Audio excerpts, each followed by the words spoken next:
हरे भरे पहाड़ों के बीच एक छोटे से घोंसले में एक तनी चिड़िया रहती थी जिसका नाम था चुनू। छोटी सी चोंच, मुलायम पंख और चमकती आंखों वाली चुनू का दिल बहुत बड़ा था। उसका सपना था कि एक दिन वो बादलों के ऊपर जाकर सबसे ऊंची चोटी पर गाए, ताकि पूरी दुनिया की चिड़िया उसकी आवाज सुन सके। गांव की बाकी चिड़िया हंसकर कहती, चुनू तुम इतनी छोटे हो, इतनी दूर कैसे उड़ पाओगी? लेकिन चुनू ने मन में ठान लिया, छोटा होना कमजोरी नहीं है, हार मान लेना ही असली कमजोरी है। हर रोज वो उड़ने की प्रैक्टिस करती, अपने पंखों को मजबूत बनाती और लंबी सांस लेकर गाने की रिहर्सल करती। कई बार वो गिर जाती, थक जाती, लेकिन कभी रुकती नहीं।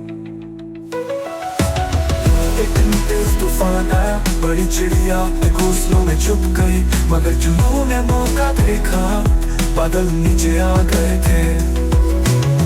वो पूरी हिम्मत से उड़ी, बारिश की बूंदों को चीरते हुए, हवा के झोंकों से लड़ते हुए, और आखिरकार पहाड़ की सबसे ऊंची चोटी पर पहुंच गई। वाह, उसने गाना शुरू किया, एक ऐसा गीत जो उम्मीद, हिम्मत और खुशी से भरा हुआ था। गांव की हर चिड़िया ने वो आवाज सुनी और दंग रह गई।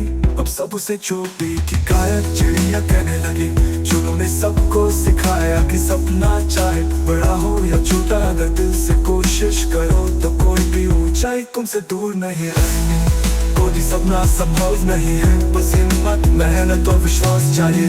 हार मानना सबसे बड़ी हार है और कोशिश करना सबसे बड़ी जीत।